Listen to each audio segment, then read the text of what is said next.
In the middle, you finna go do something else today. We are live.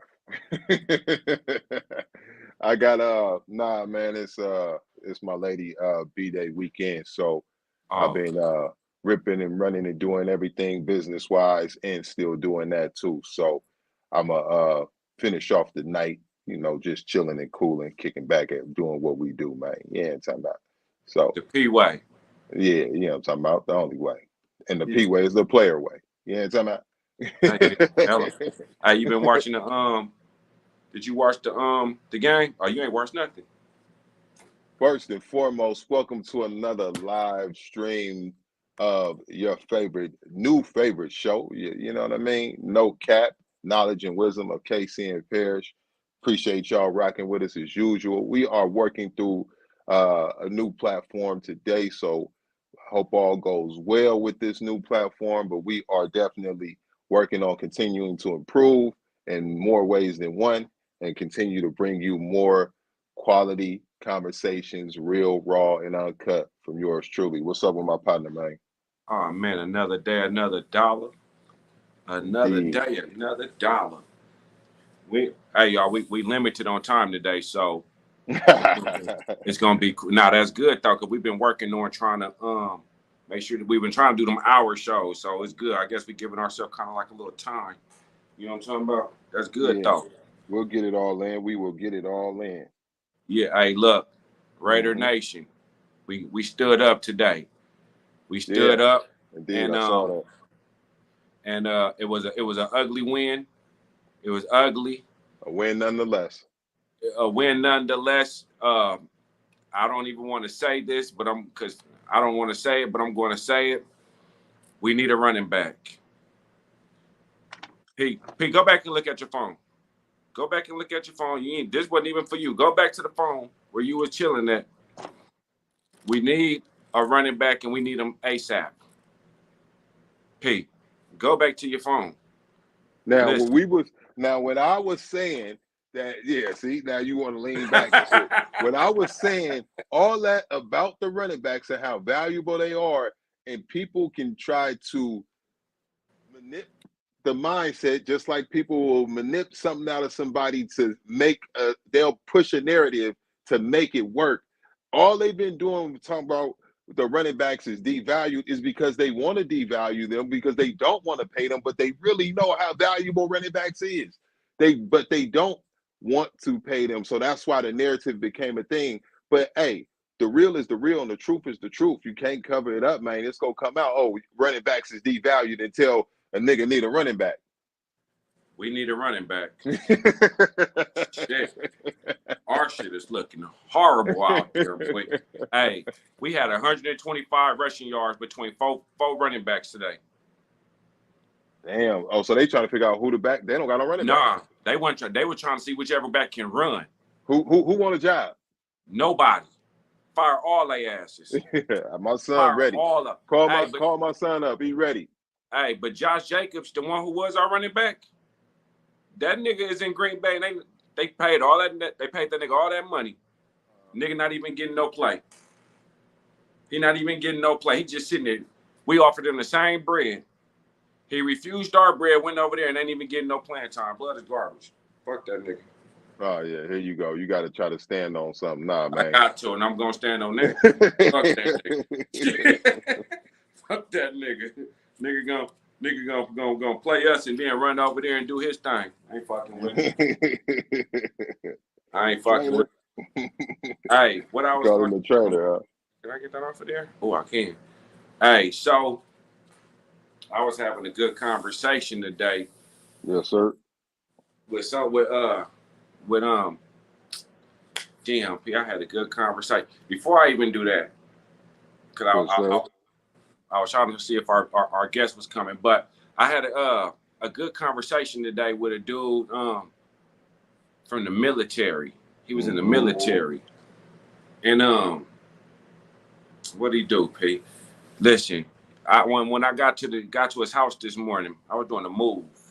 Yeah. When I got to his house, I thought this man was like could be our grandfather. You know what I'm saying? Mm-hmm. Or close to, or our age, a little bit older, something to this effect, right? I can tell that he had already been through a lot of stuff. He told me he did 8 years in the military, and you know, he get $4,000 a month, retired, a disabled veteran, you know, look, just got his house, and you can tell that he been through some things. Yeah.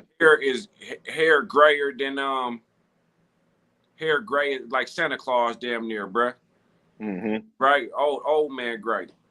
So Yeah.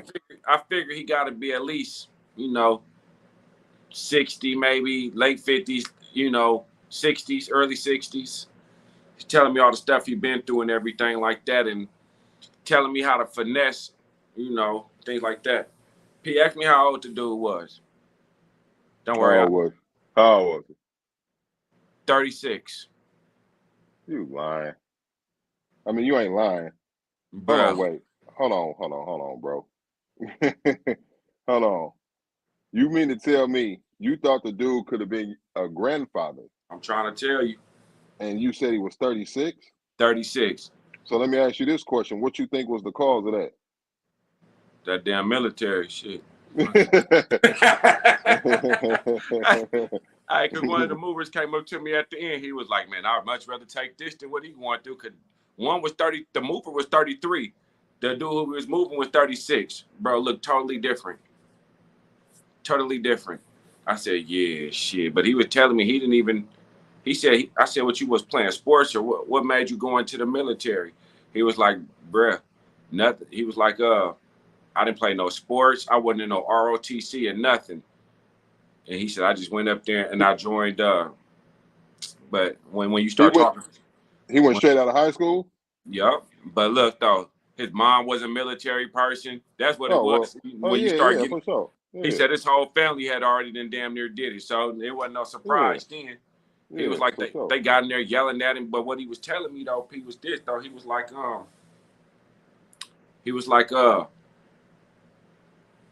he was giving me a little bit of game. He was like, you know, when you get into these military, he Shit, said, he was old enough. No, I'm just playing. huh? I said, shit, he was old enough. Yeah, damn Skippy. I'm gonna tell you some facts he told me though. But what he was saying was that it's a way. He was like, if he can go, I asked him if you can go back and do it again now, would you go back and do it? And he was like, yeah, I would, because I know better now. He said I would have did 2 years and got out, or I would have. He said he would have never went into the National Guard, because he said he went to the National Guard first and they pulled him up. Yeah. He said if he had to do over, he wouldn't go. He would go straight into the Army, the military, and just run it. He said because a lot of his partners now, or people that he know, already didn't got out and they retired. Yeah. He said just off of him right now, just for them 8 years, he said right now he get $4,000 a month for the rest of his life. Mm-hmm. You know what I'm saying? Just waking up, he get $4,000 a month. He said, you know, he got the disabled. He said, man, he was giving me the game plan on how they should go in there and do it. I ain't gonna really say how they should do it out here. Just Yeah, I feel you. Yeah. just you never know who watching. You know what I'm saying? Yeah, But I know you're talking about. he was giving some real game. But what he did tell me this though, he said since he did them 8 years since he came out, 16 of the people that he was in there with committed suicide when Hold they on, say got that. out. Say that Huh? again. You said what happened? So I think it was a group of 70 of them, Mm-hmm. right, in his brigade. And when they all got out, I guess when they all came out, you know what I'm saying? Out of all of them that came out, 16 of them, 1-6, committed suicide. Out of 70? He said to me that you got to be mentally strong when you go in there. He said that's the thing, you got to be mentally strong. And I said, well, how do you know if you're mentally strong until you get into that situation? So the way what he said was, for him, he went in there mentally strong because his mom was already on him real hard and yelling at him and things like that. He was like, you know, when they get there, everybody nice when you first get in and you walk in, they nice. He said, but as soon as you get to your station where you're going to be at is when they Yeah. come out and they start cursing you out. Get off the damn bus and telling you all the little things that you got to do.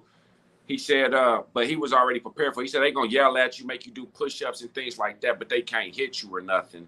But he said he was already prepared for it. So he said he kind of made fun of it. He said them first 2 weeks was kind of rough, but then he started making a game of it. But think about that. 16 out of 70 people committed suicide leaving from the war. I think he went to Afghanistan. So 16 out of 70, that's a big ass number. Yeah, for sure. So then he tried to widen it. He said, well, all together, he started spreading it out. It was 1,000 of us. I don't care if you said 1,000 or 10 or 100. 16 is a lot. Yeah. That's a lot of people killing themselves coming out that army. Yeah. Either gonna die over there, or you're gonna come over here and kill yourself. Or I mean, you laughing, but think about that. Or best case scenario, you come over here and your head gone. You have PTSD. Well, I don't think everybody that goes has PTSD, but I hear what you're saying. There's a probability that when you go into these things, maybe everybody doesn't tell you the probability of things that could happen, and by volunteering yourself in that way. But there are people who utilize it, like someone in the comments right here said 20 years, I guess. But you know, that can utilize it and come and be just fine. But PTSD happens right at home for some people, and it can happen for others who, you know, go abroad and fight in the wars. But you know, it's definitely it's a real thing. Like, they make movies on this about how people have those real traumas that were in the military. So it's definitely not a game.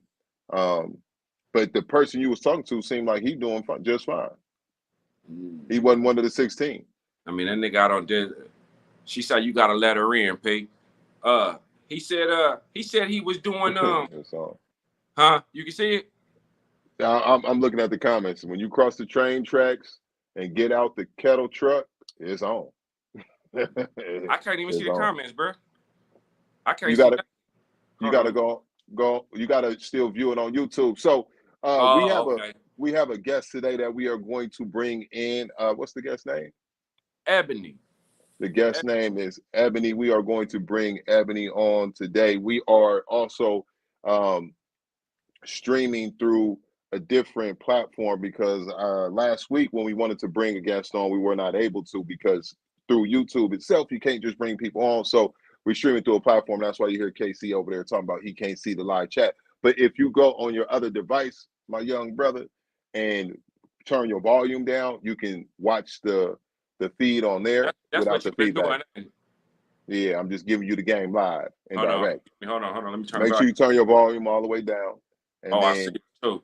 And then bop, and you can follow everything on there. So we go bring our guest on. KC has, like, show him that deck of cards you were showing me off camera.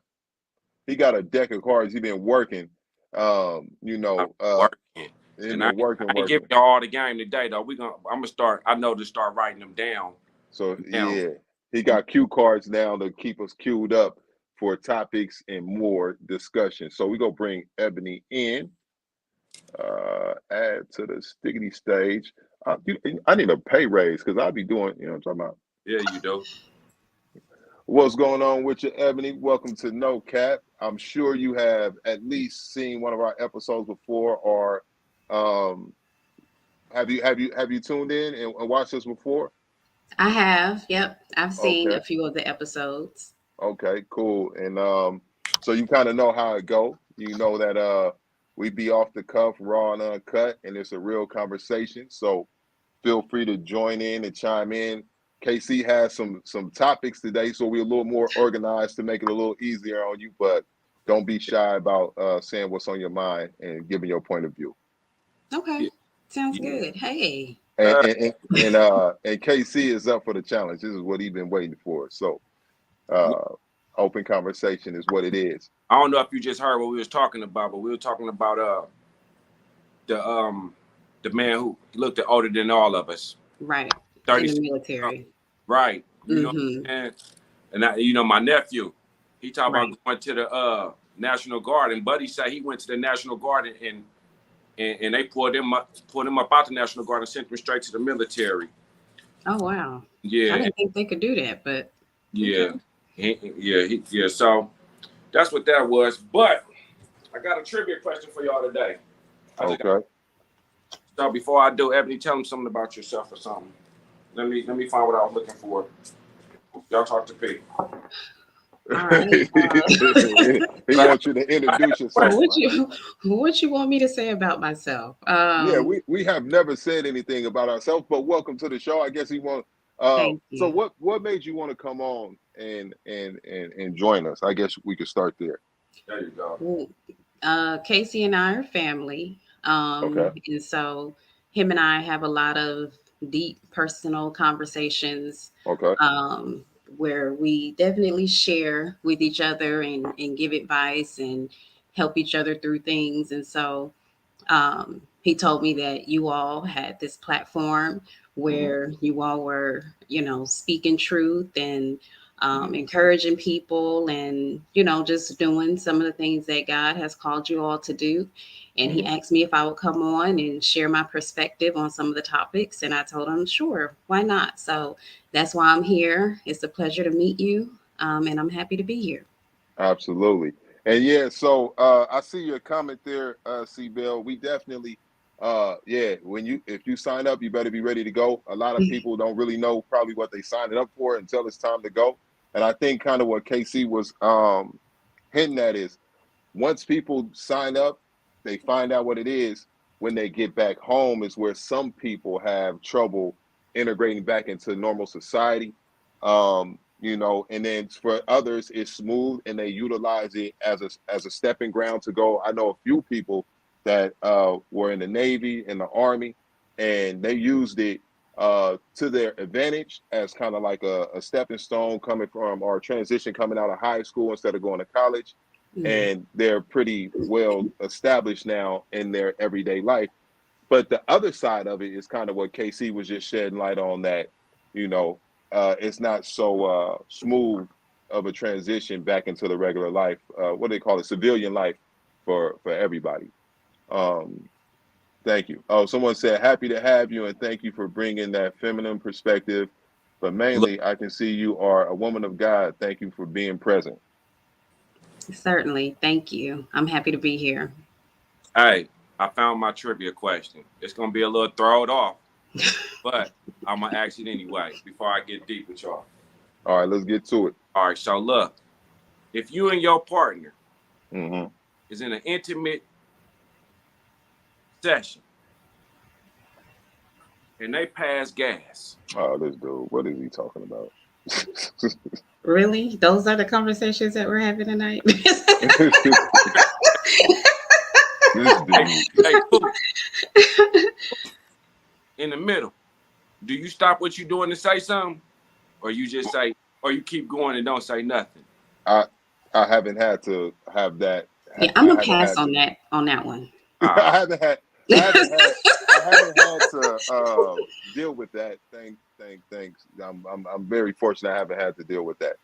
So I, I I'm, hope no I'm, one has ever had to deal with that before. I don't know. That you got to be. I don't think you're really paying attention like that. I don't know, but I've never had to deal with if that. you just like right there, you hear the. Man, come on, man. You asked the question. What you gonna do? I'm gonna reciprocate now. You gonna do it Or, back? you damn Skippy. I hear Or, now. and okay, well then you just He- nasty. All right. So Now, now what's your? Let's get to your stack of cards that you got there. no, check out. This was the question for the day though. Daddy issues. Who do Uh-huh. they affect more, men or women? You Right? said what happened? Daddy issues, daddy Mm-hmm. abandonment issues. So like some women. The reason I asked that question is like I know some women who go through little issues and moments with they daddy left them as a child or whatever.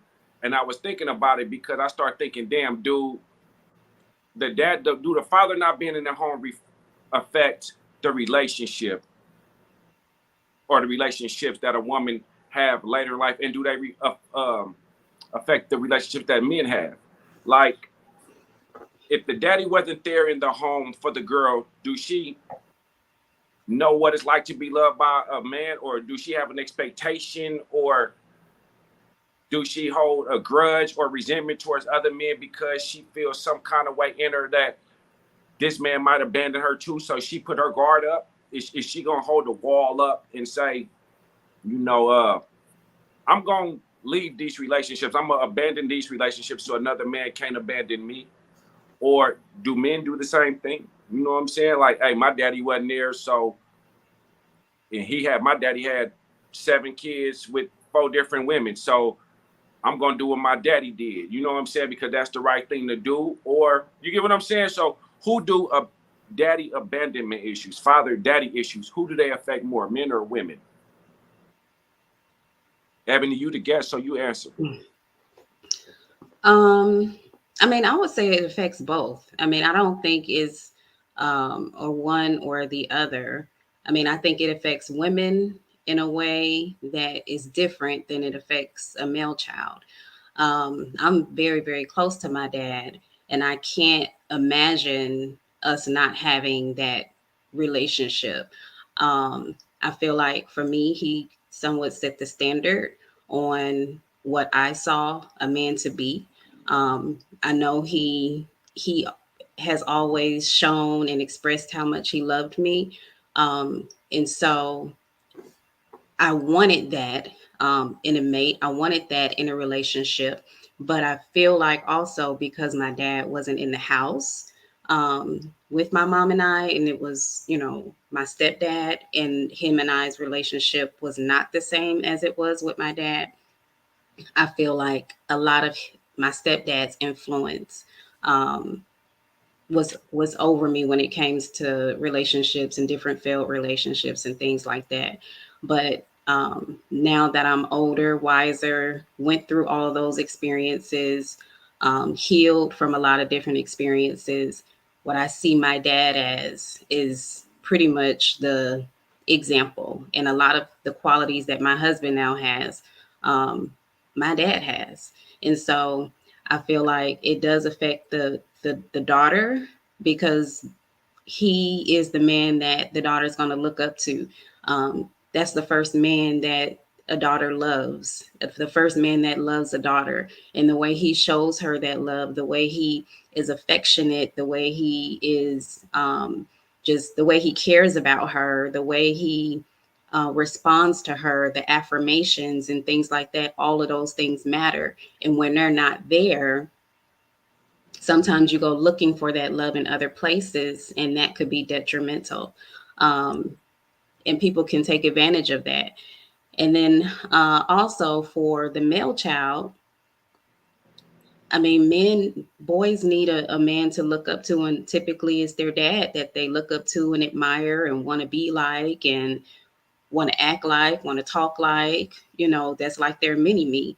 And so when the dad is not there, it's like, you know, I know a lot of men feel like they don't have an identity because they don't have anyone to identify with.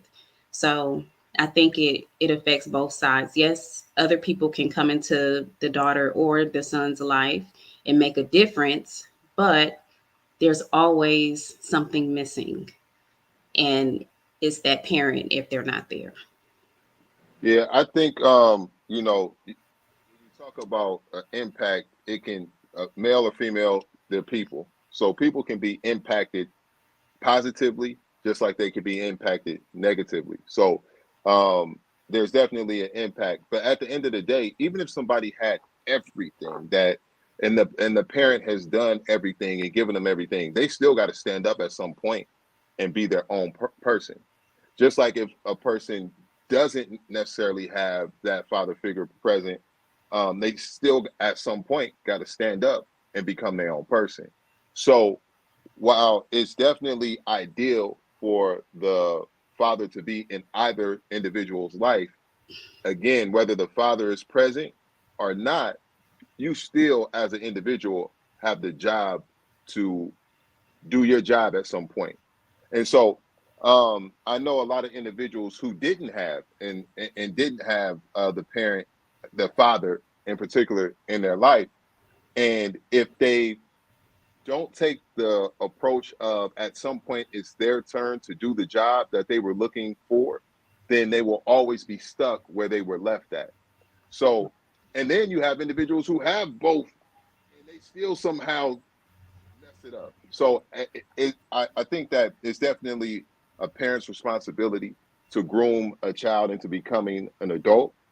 However, at some point, whether the father is present or not, that child needs to become an adult at some point, and then it's their job to do a better job than whoever raised them or didn't raise them.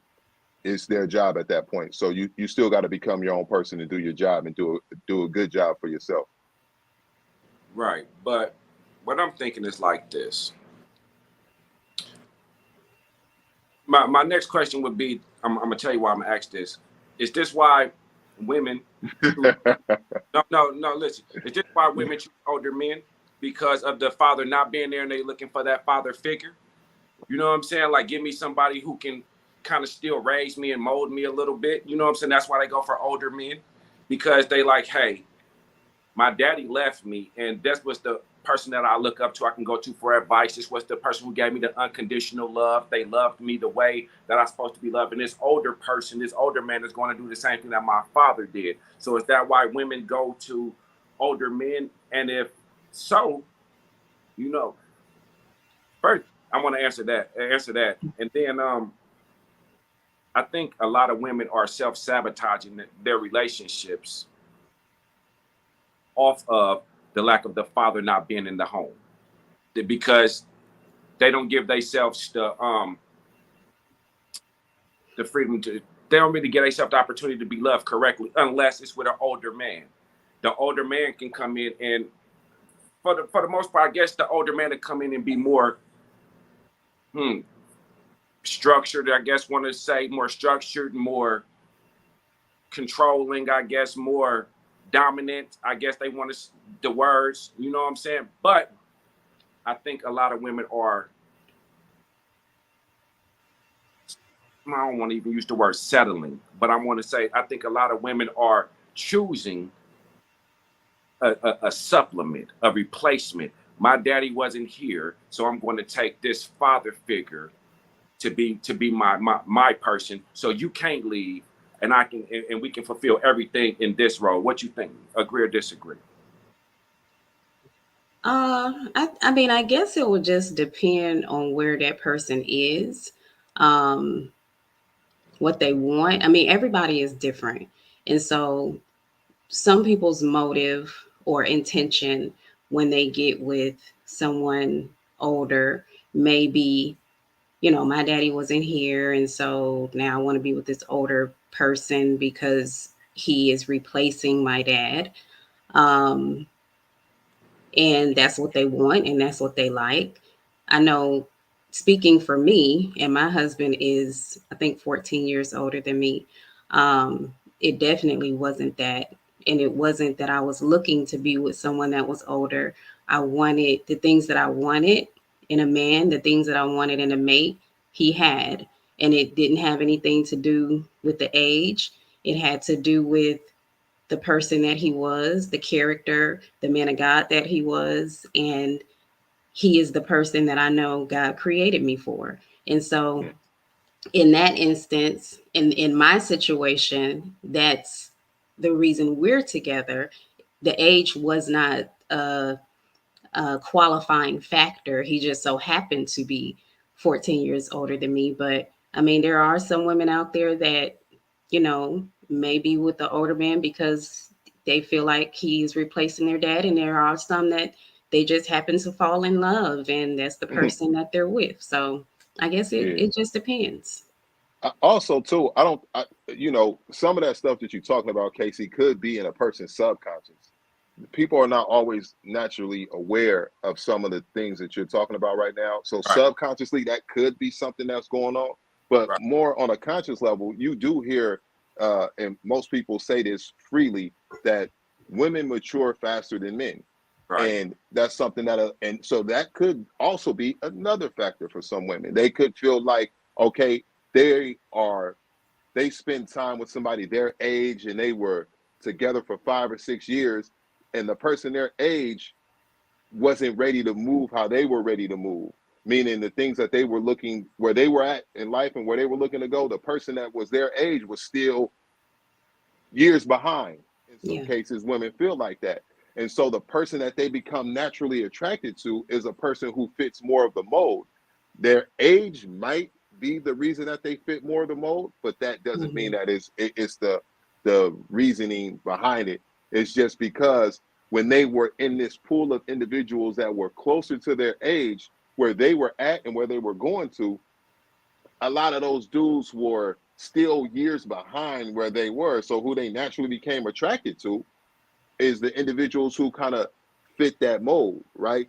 And that could mean that they may be a few years ahead. So it's not just like it's not always just because a person may have had some type of trauma. It might Right. just be because what they're attracted to and what they're not attracted to and what they're not gonna, deal with. A lot of women be in positions where they feel like they ready to get married, and they got this dude who talking about that's not something that he ready to do, but they didn't been together for and did doing everything that looks like marriage, except for marriage, and that might be something that this woman wants. And I'm just giving an example off the top of Yeah. my head, but And I'll say, a, a woman who's really a woman who's, stable, who has a career, who mhm, has who's very independent, who mhm. has, things going on. We don't have time to play games. I don't want to be text messaging, if it's time to go on a date, yes, be ready at 7:30. I'm going to come pick you up. Like, have yourself together, have a job, have a career, be intentional, all those things. I mean, and those are things grown women want. And sometimes people that are around the same age are not that. Yeah, they You haven't know what I grown mean? to that yet. They haven't grown to Exactly. that. They're Yeah. not on that level. And so, I mean, they may be fine for some women, but the ones who are, driven, Grown very ass women. independent, yeah, like we don't have time for that. Come But correct or don't come at all. I don't have time to play games. Be about it. And a man who's really serious is going to take you serious, and he's going to do everything it takes to get the person that he wants.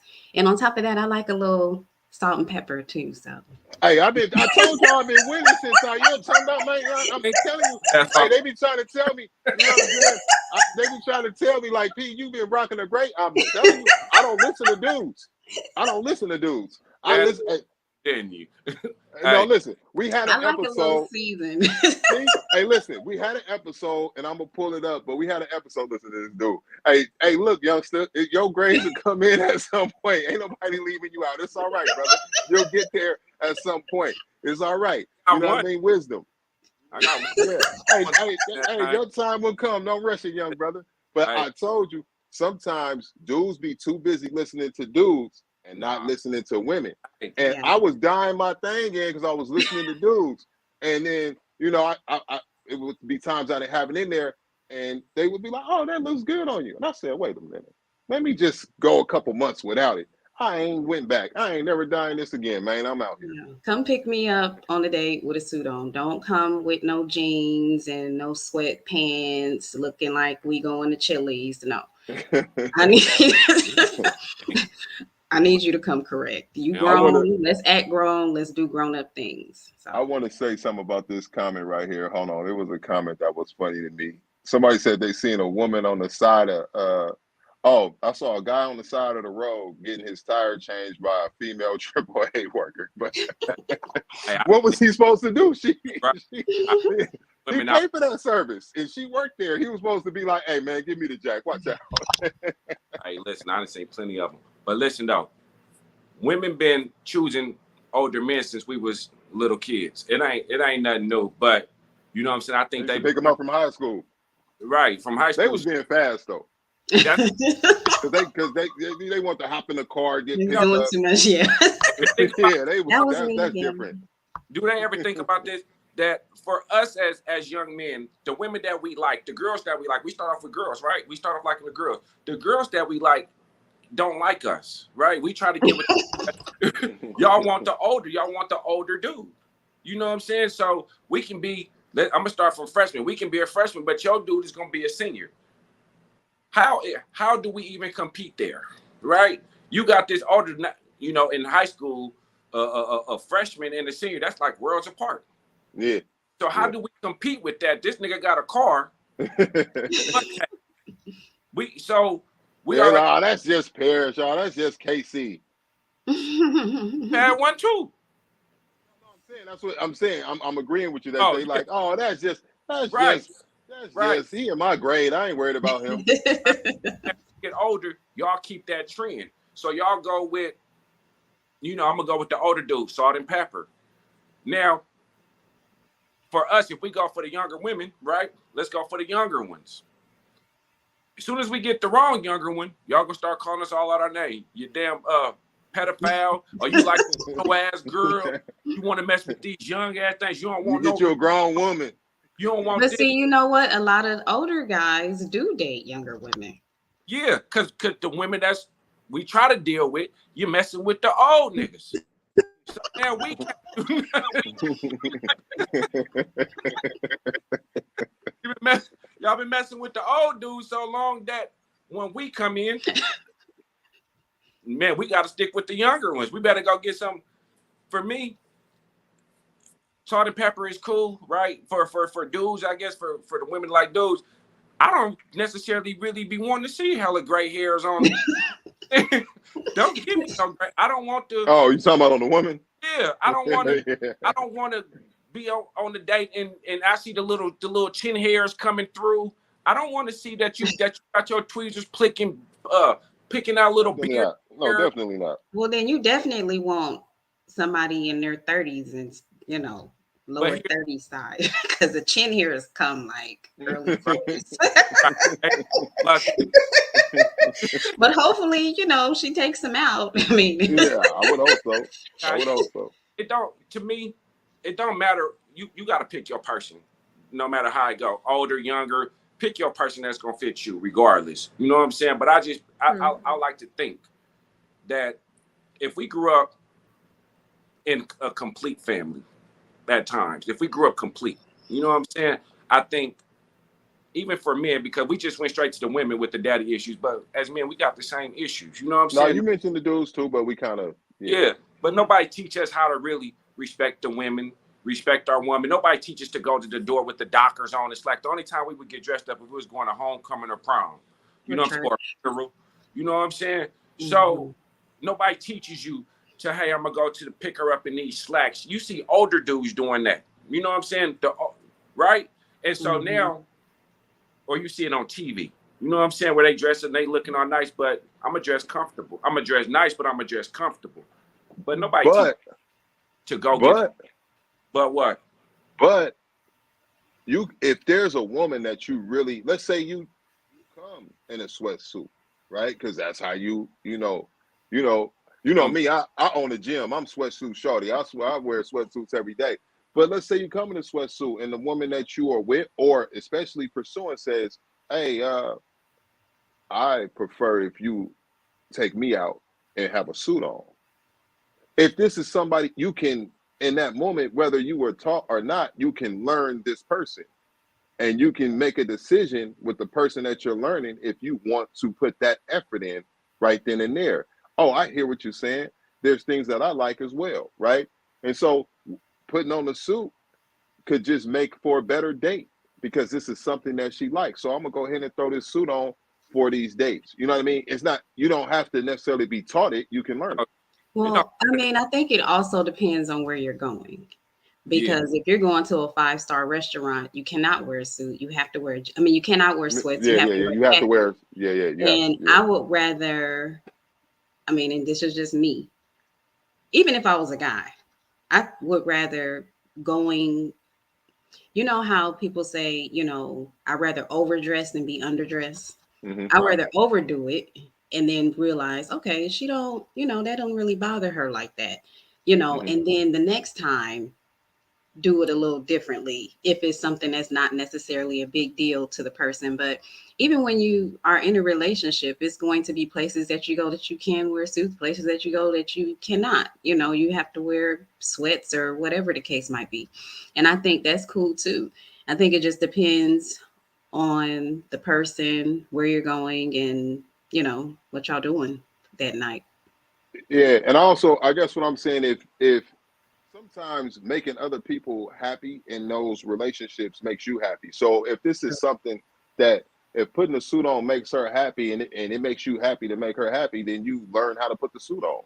You might only have two of them, but you work them two suits and you do your thing. Hey, listen. You But I feel what you were saying, Casey, about learning, because when we're younger, sometimes our parents don't teach us. Either the man is not there to teach you, or the Or mom they don't doesn't know. teach you, right? Or they don't know either how to, you know, teach a man how to date and how to treat a woman and how, to do little things to make her happy or impress her or whatever the case might be. And the same for a mom to a daughter, how to be with a man, even when you're married. What are some of the things that are needed to be done as a wife? And if they don't really know, they kind of had to learn as they went, and they're not really teaching the child anything, or that, you just really don't observe, then you kind of have to learn on your own as so you And so what oh, go about ahead, Country. what if it's kind of a little weird, right? So what if you say, I want to be loved this way, right? Love me this way. go. Mhm. I know how to love you my way. Where do we find the compromise at? Like, how do you, if you got a standard and an expectation, Hmm. I have a way that I know how to. This is the way self-taught, right? Hmm. Because the question was already asked, do you feel like you've been loved enough? And the answer that I said was, well, what does love look like to me? How do I know? You know what I'm saying? What does love look like? So if you want it this way and I know how to give it this way, where do we meet in the middle at if they're not meshing well together? And Before you answer, I just want to say one thing, that your high school comment about that was a real good comment. So I just wanted to highlight that before we got too far away from when you was talking about in high school being a freshman in the high school, the girls looking. So that kind of went into what you were talking about earlier, dating older men and all that good stuff. So I just wanted to highlight that that was a good comment.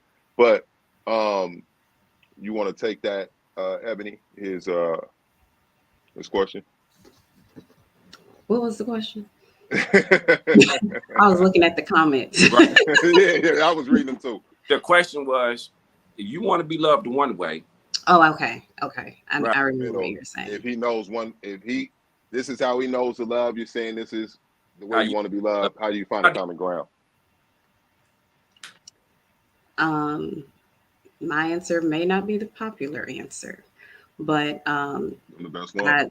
I have to always refer it back to the Bible because that's the standard that I stand on.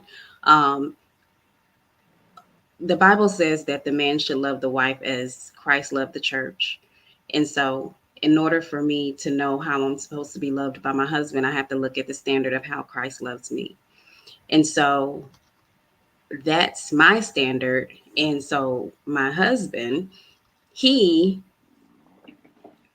I feel like, has to live up to that standard, which is not self-seeking. You are a servant, pretty much. You serve the other person. And when I say serve, meaning like you pretty much worry about them a lot more than you worry about yourself. And when both people are doing that, you really don't have that much conflict. Is when you really start focusing more on yourself and not really the other person, is when you have a lot of problems. But if you are not, if the person doesn't know exactly how they're supposed to be loved, then it's hard to really come together and have that understanding if you don't even know how you are expecting to be loved. Like, what are you expecting? What do you want? Is that the person, cleaning up every Saturday? Is it, being in bed at a certain time and, being intimate? Is it affection? Is it affirmations? Is it, you know is what matters most to the person? I think it has a lot to do with it. Um, so based on what you just said, it really starts with the individual. It's not Right. really about the other person, Right. right? That person is a reflection of what this person is looking for. Right. So first and foremost, if the person knows what he or she is looking for, they'll find a reflection of that, and that will be the individual that will be in that position. And then it's not so much of a tug of war, where a lot of people, and to your point, where a lot of people struggle is they don't know what that reflection is that they're looking for. They're not gauging it off anything. They're not conscious of what they really want themselves or what it looks like for them themselves. And so Right. then they're just hoping that this works. They're just attracted to whatever they're attracted to, but not really understanding what it is that they need for themselves and who they are and who they need to be for themselves first and foremost. So when you know that, then you find a reflection of what it is that you already know. Mm-hmm. You want someone to love you like church love the like Christ. God loves the church, like Mm-hmm. Christ loves the church. Then you're looking for the reflection of that. Nothing else will fit the mold. So I think the answer to that question that she just gave, Casey, is it starts with the individual actually knowing what they want and then finding a reflection that suits that. Not and we was talking about suits, that's why I said the word suit, but that suits that. Yeah. So a lot of people where they struggle is they themselves don't really know what they're looking for. They're just looking. All right, bet. But look, everybody don't go to church. But it don't got to be church though. No, no, I Yeah. get it. But hear what I'm finna say though, because Hmm. what the way you said it was, gotta love. You heard the way God, Jesus loved the church. Hmm. Mm-hmm. Okay, cool. But not everybody went to church, so everybody don't know how Jesus loved the church. We hear it, but that's the spiritual part of it. Hmm. But in the physical part is Hmm. Yeah. where we deal with, right? We deal in the physical, and I Hmm. get what you're saying. And God first, everything else will fall in line. But in the physical, you gotta you gotta show me what it is for me.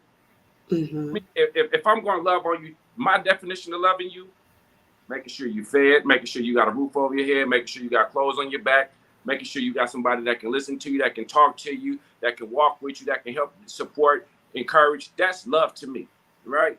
But Mm-hmm. your definition may be, like you say, love me how Christ loved the church. Hmm. I don't know how Christ loved the church. I ain't meet him. I ain't meet him face to face and be like, bro, show me what you did. Hmm. Right. You did it. I can Mm-hmm. only show you what I know and give you what I know because I ain't always been, hey, I'm gonna go to church today. You know, Mm-hmm. this is growth. You know what I'm saying? Right. This is growth. This is where we grow. We grow through what we go through. Very So you true. gotta show me. You can't just say, hey, you need to love me like this. You love Right. me like God loved the church. Well, yeah, I mean, you're exactly right. And I mean, it definitely goes a lot deeper than that. I mean, if you don't read the Bible, you wouldn't really know. So, I mean, I feel what you're saying. I mean, that's where it goes to knowing, who your person is and where they are. And everybody doesn't know, but the physical piece of it, love is patient, love is kind, love is forgiving, love is not self seeking. You want someone that's going to be patient with your faults, with your imperfections. You want somebody who's going to be forgiven because nobody is perfect. You're going to get it wrong.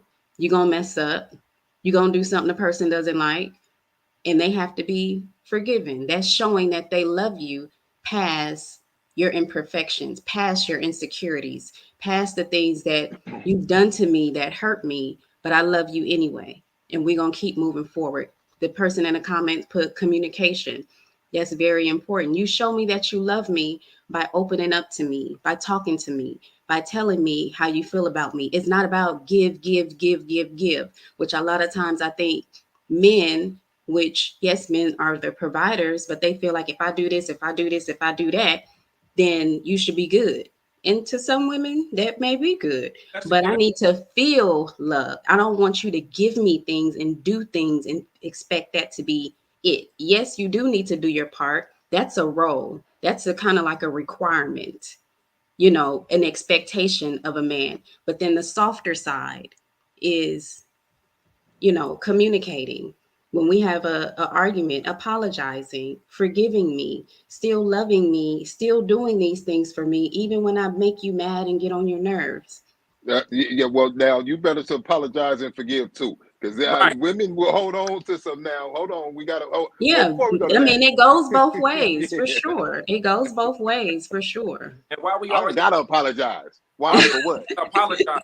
Like apology, like Just be man enough to be right. man enough for both of us. No. Keep on. I feel like I got to keep apologizing and apologizing and apologizing.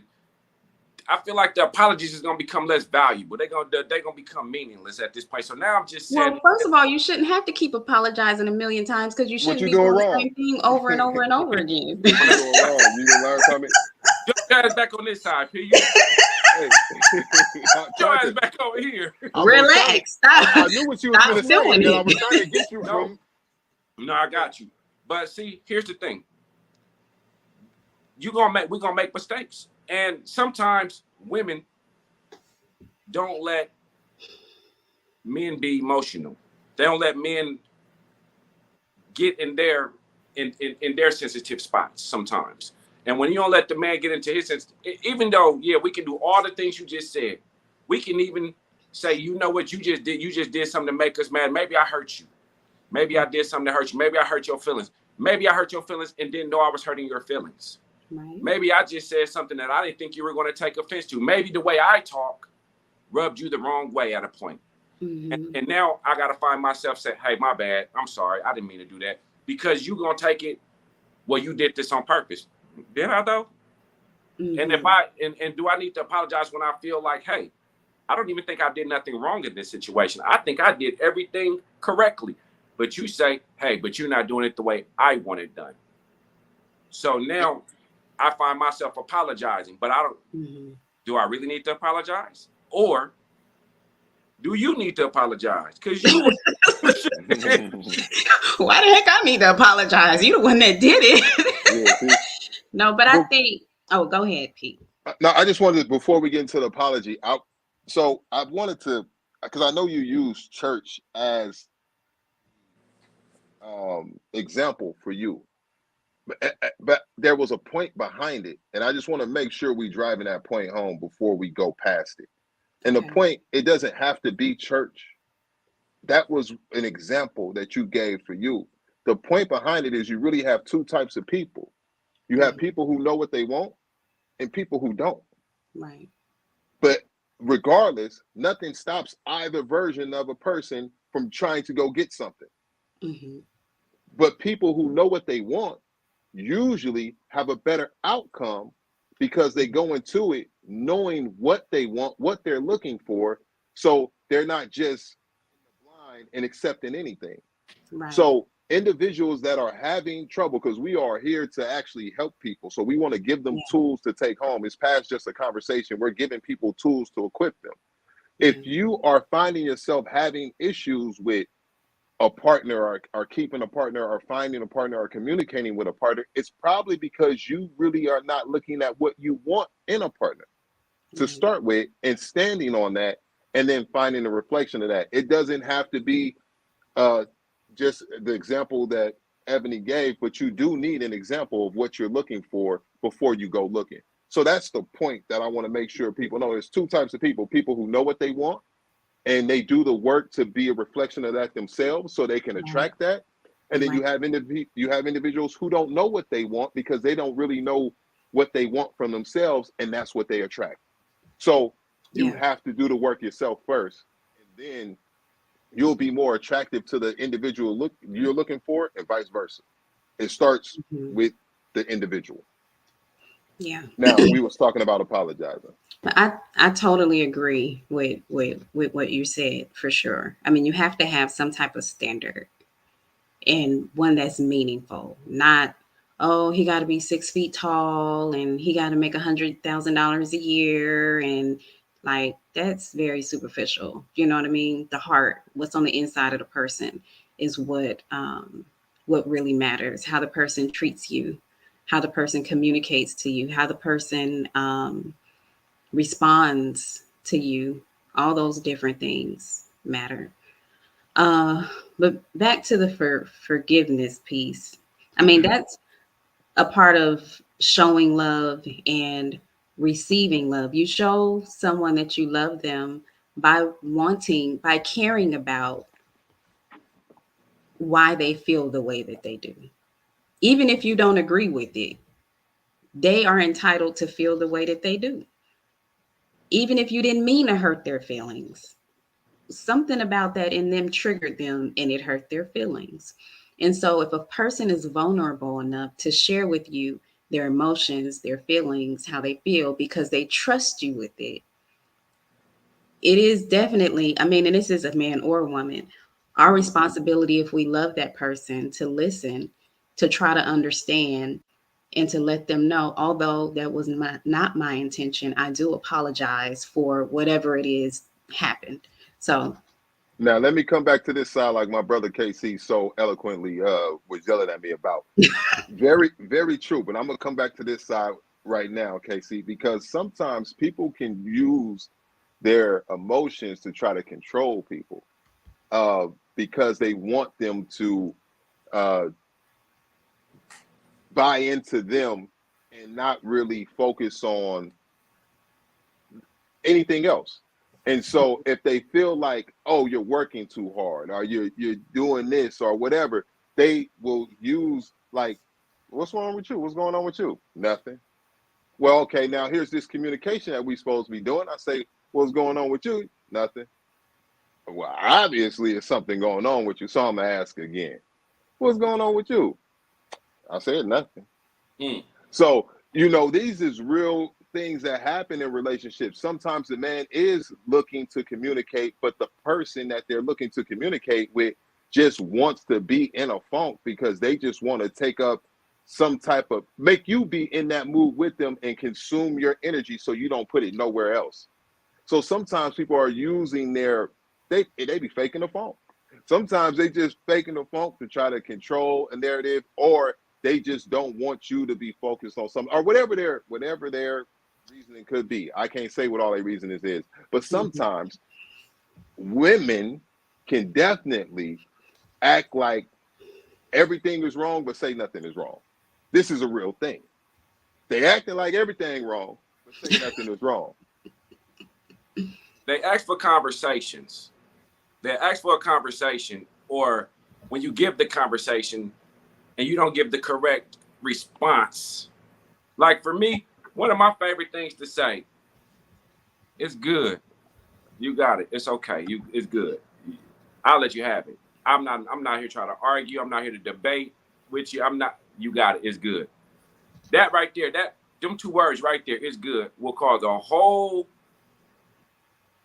argument somewhere along. What you Yeah, mean is good? it What you will. trying to say? Well, because the way you're saying it is not It ain't cool. good. Right. Right. Right.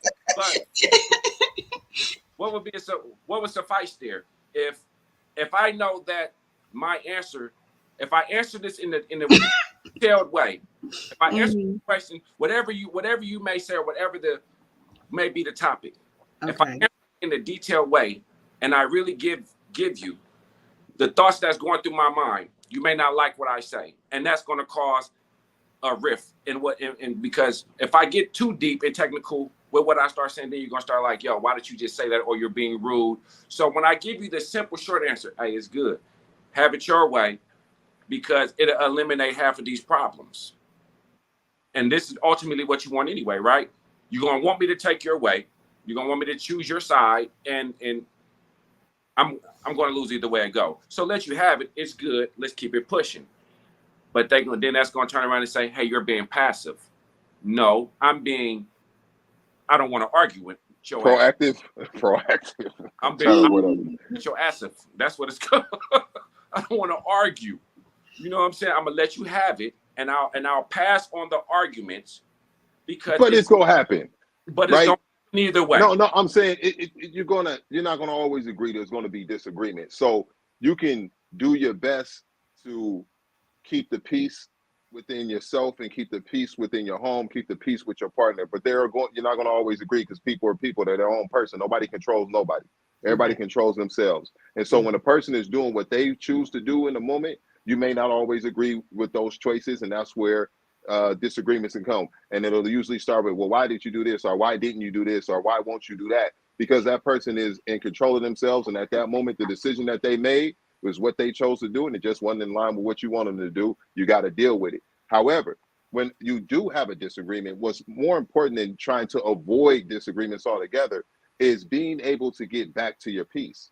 So individuals who stay in that state of being in a disagreement and carry it out for weeks and months and let it linger and be like, well, we ain't talked in 60 days. Well, their relationship is doomed.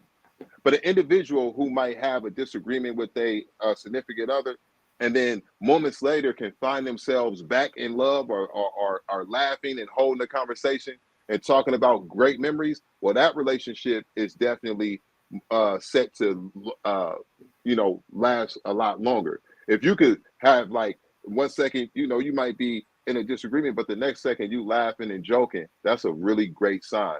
And you are back communicating. But holding on to grudges, that's what's not healthy. You're going to have disagreements, but learning how to get past them and back to being where you want to be, that's what's more important. So what's the better way to say it, Ebony? Other than saying it's good, what would be the better way to say it? He want the answer.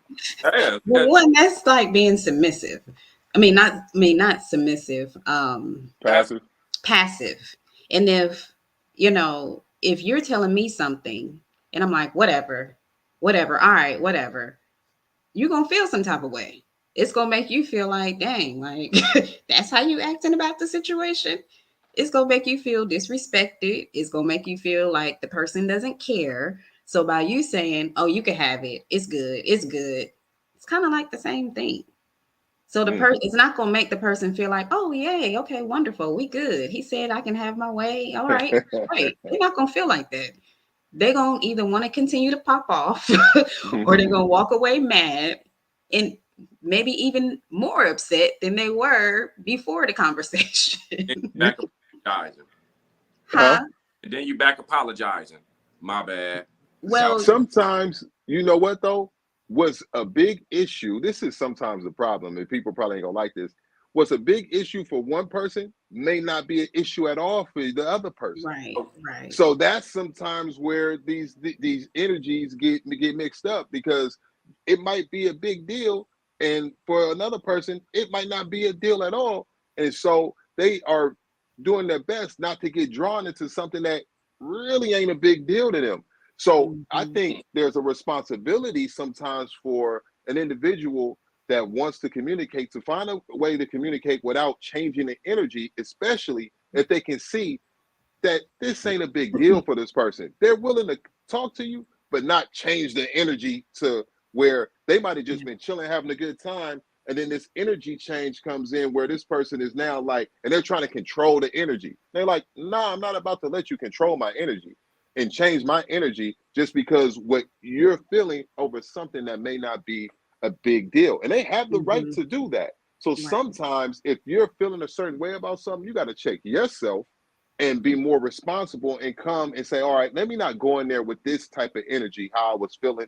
Let me go in here and just communicate in a more positive energy and not try to control the mood and change the mood, because they probably, to be quite frank, don't give a fuck like that anyway. So let's just have a conversation. You can have a conversation without being moody. It's possible. I think when we're saying communicating, everybody always go to like it's a moody situation. It's a deep thing. It's one person is mad and we got to figure out why. Two grown people should be able to communicate without either of them being moody. We can control our emotions and use logic. It's okay to do that. I know most people don't practice that, but it's okay to recognize your emotion, say what you're feeling to yourself, and then logically have a conversation with somebody. It's very welcome to use logic over emotion at times and have conversations. There's nothing wrong with that. Yeah, when emotions are leading, it typically doesn't end in the best situation. I mean, in tone and texture, the tone has a lot to do with it. The delivery, the the facial expressions, the tone of voice, the body language, all of that speaks, even when nothing is being said. Mm-hmm. Y'all ever heard that thing that when people be like, hey, if you try to tell somebody just everything y'all just said, right? The body language, all that speaks. If you ever say, hey, this conversation, it doesn't bother me the way it's bothering you. And again, you would say, oh, your body language is telling me something different. The way you're saying it, you coming off as you don't care what I'm saying, but it's not bothering me. You taking this a little bit too far. I think you get angry too much, or you overthinking too much, or you're overzealous, whatever. They like to say this word right here. You're projecting you on me. You projecting. That's you projecting. That ain't me. That's y'all heard that before, right? Projection. You're projecting how you feel onto me. That's really your feelings. Mm-hmm. And you be sitting over here thinking like, I'm just calling a spade a spade. I'm not really thinking this is my feeling. I'm just seeing what you're doing, and I'm calling out what you're doing. And a lot of times what people don't realize is that projection is, what you just say, reflection. But don't realize that when they say you're projecting, no, you just said the mirror of yourself. That's what I like to think. We like to see the mirrors of ourselves. Hey, you're passive, you're this, you're that, you're mean, you're yeah. You might be holding up a mirror and don't even know it. You feel me? Like, man. Yeah. We had this thing in case we call it best practices. I always be talking about best practices. I'm not sure if you've seen how many episodes you've seen, but when we talk about these best practices, I think we can get, like I was talking about earlier, our goal is to equip people with things that they can take and put into action, best practices that they can use, or at the minimum, challenge people to think outside of how they might have always settled for doing things and do it a different way. So let's, instead of challenging the individual who we're saying is being faced with the energy of another person, let's challenge the people who are having that emotional energy. Let's challenge them to see if they themselves can come in with a more logical approach to conversations and start putting that into practice. Not just always settling for they feel like this and they just gonna come in raw off that and then it is what it is. But being a little more logical, playing chess and getting to better results by making, their next move, their best move, by instead of just coming off with an emotion, identify the emotion that they're feeling and start their logical response. That logical clock starts when you recognize your emotion and then go into the best of their ability and have a healthy conversation because they're using logic over emotion when they might normally just do the opposite. It's too easy to settle for doing things how you normally do it. It's too easy to settle for doing things out of bad habit. It takes more work for a person to improve themselves, to improve a situation. So I would like to encourage people, don't always be the person coming in and just always being emotional. Come sometimes, check your emotions, and let's bring logic to the table so that we can both grow. But first, start with yourself. So that would be a best practice that we can, logically speaking, let's start speaking with logic and not just always emotion. Hey, that part. And make sure that everybody, communication is the biggest thing in any relationship, in any part of life. Communication. You got to be what we like to say, P. You got to be a good receiver. You got to learn to be a good receiver. You got to know how to receive information, good or bad. You got to be open to receiving the negatives and the positives the same way. You know what I'm saying? Because a lot of times we hear something that's going to be negative, and we immediately shut down. I do it. I don't want to hear that shit. You know what I'm saying? You got it. Or if it sounds something real good, tell me some more. You know what I'm saying? You know what I'm saying? We got to learn how to be good communicators in life, period. Relationships of all sorts, business, personal, families. Be open to dialect. That's going to be the word I'm going to use. Be open to dialect. Be open to here to listen to receive. You know what I'm saying? Instead of listening to respond. A lot of times we just hear things and we want to respond, and everything that you're saying is going in one ear and out the other. I just want to hurry up and get my clap back in. You know what I'm saying? You saying something made me mad. A lot of times we just got to learn to sit back, hear what people are saying, process it in that moment, and then I know I'm horrible at it. I say something on my mouth before I even think about it. Y'all see it all the time. You know what I'm saying? But I'll come back and sit down later and I'll start processing everything that just played out.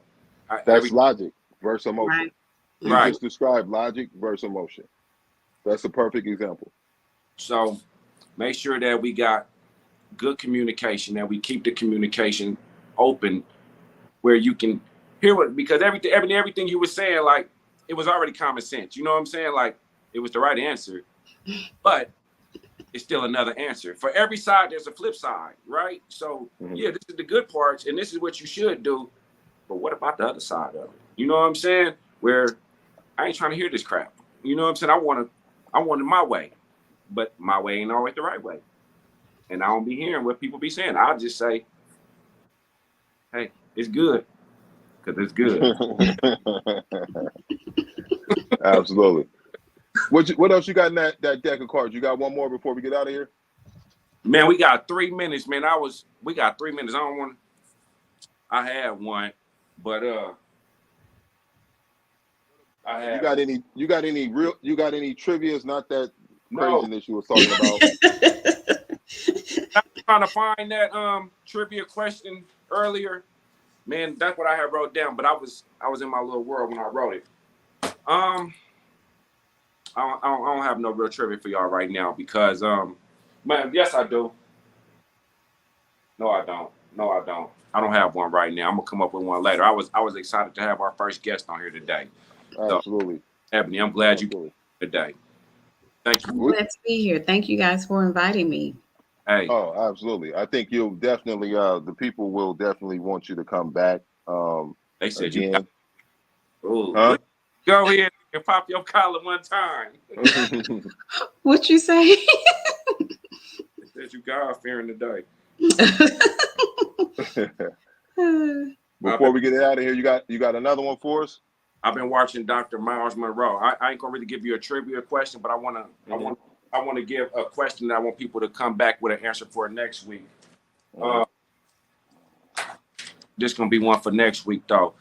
I was watching Dr. Miles Monroe and trying to do a little bit of studying on the power and the purpose of destiny.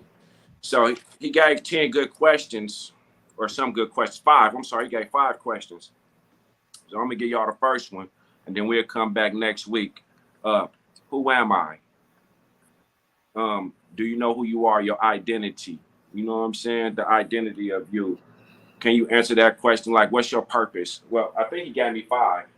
I'm gonna give y'all all 5 real quick because I ain't giving y'all no context. The power, the destiny. Who am I? Your identity. Where am I from?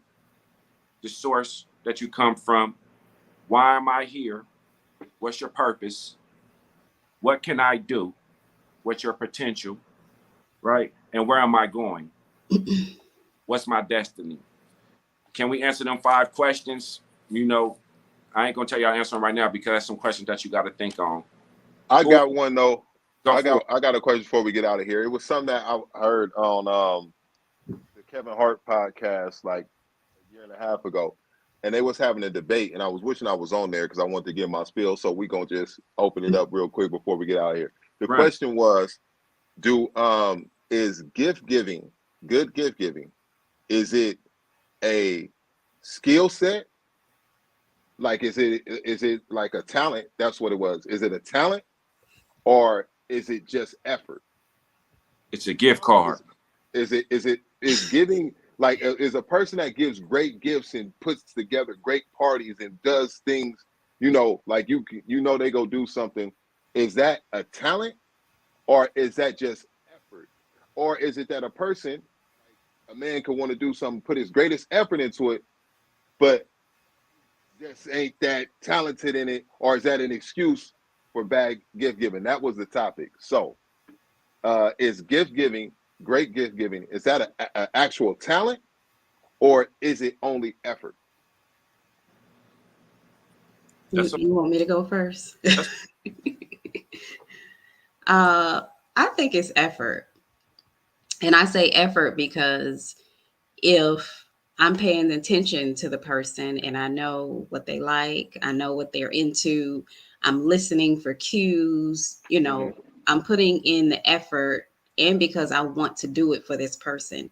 If it's Hmm. just a gift, then if I'm not really feeling you like that, then I'm not going to put in the effort to do anything for you because, or I may not go as extravagant or may not go as hard or, may not put in the effort to really get to understand, the things that you like. If it's a gift, that can change at any time. But if it's effort, it comes from a different place. Hmm. I think that it's a talent and that there's effort. Of course, it's effort because if you're not giving effort, you don't stand a chance whatsoever. Like there's you, it's you, but you can see like, oh, they really was giving their best effort, and sometimes a person can still fall short. I'm just saying, I know there has been times when a person is really giving their greatest effort, but you have another person who you well, put it like this. I give great gifts. So Do I you? know that absolutely. I absolutely without a Who doubt. said So you give it? No, so I know it's a talent. So I know it's a talent. So when I heard the conversation, I was like, oh, I wish I was there because it's for show of talent. I'm talented. When it comes to giving gifts, I'm very talented. gift though. Now, do I put effort into it? Yes, but who? If it's your talent, it's like the effort is automatic. They go hand in hand. But some people who struggle with gift giving, they have to put extra effort to even come out with a gift that's even close to something that I would do almost effortlessly because I'm a talented gift giver. Ain't And if ain't read the comments right now because there's somebody in here that know. Read the comments. We got two different comments. One says effort and one says true yes to your talent. Because they know that I'm talented. but ain't a gift card a good gift though? See, that would be somebody that needs to put a lot of effort. That's He's not talent. talented. That's talent with no effort. You're right. They do go hand in hand, but they said one or the other. If I give you a gift card, you can go get what you want. True. But see, that's see, no effort. And effort comes from a different place, which is like a more I ain't gotta get no emotional type place. you ain't gotta get no gift receipt with a gift card. You can use that anywhere. The grocery store, the makeup store, the flower do shop. you know? Do you know two people who give gifts from a that give gifts from their heart? Give the same effort from their heart. They love you to death and would do anything they can for you, and they both give you a gift. But Mhm. one of them always seems to give. It's not a question of their effort. It's not a question of their undying love. They both give you a gift. But Here you one going in. always seems. Where your microphone at? You going in and out. It might be these. It might be these. Hold on. But one person seems to give the gift. If both people give you a gift, one just always seems to hit the right way, like across the board.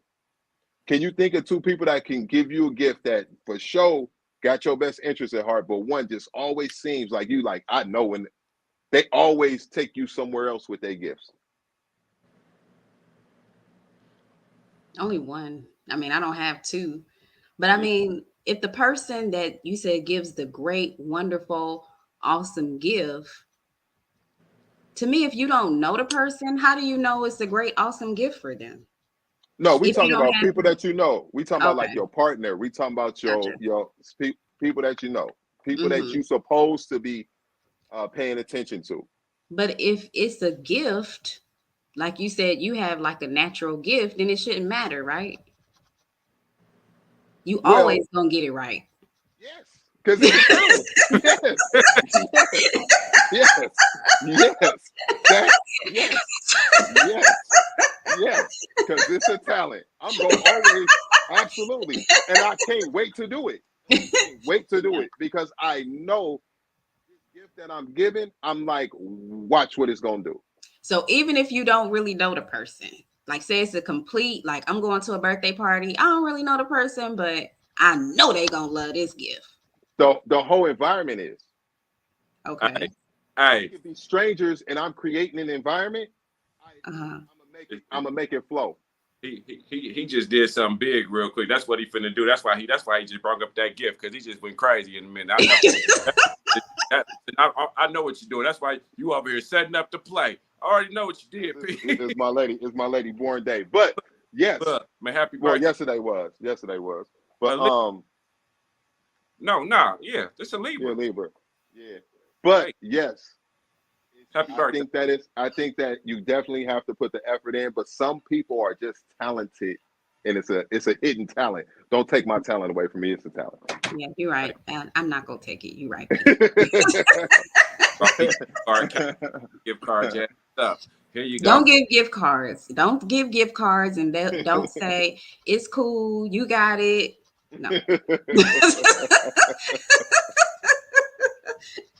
because when it's special, you don't want somebody looking at opening the card like, Hey, listen, really? if it's from my heart and I gotta give it to you, then I'm probably a better gift giver than P. But you feel me? Hey, the go-to Walmart, Kroger, gift card. Here you go. This dude here. Want to? What you want? And Hey. that's why the ninth graders are going out. See, let me tell you what a talented gift giver do with the gift card. That's same thing, right? We do what we can afford. We do what we can at that moment, and that's the point. You know what I'm saying? Do women like gift giver? Huh? Talented gift giver would do. Let's say you give the gift card right Mm-hmm. to the Kroger's or wherever, Walmart, whatever it is, and they go and they go and you like, but you got to use it today. You have to use it today. I want you to use it today. And when they go use it, you got a Sprinter van there with people playing music in the front. And then you tell them to go in and use the gift card to get their favorite little treat or whatever they want before we go hop in the minivan. See, that's talent. You understand what I'm saying? I just took your gift that you're talking about and added my talent to it. That's what I would do.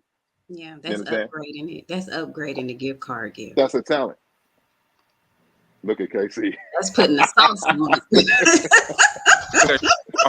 That's all. Look what I did.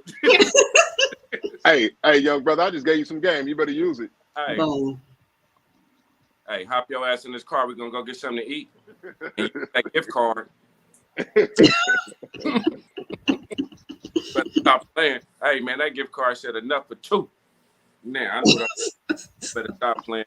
Look, let's get up out of here. Hey P, go enjoy. I gotta get out of here. Absolutely. Hey man, glad you came on today.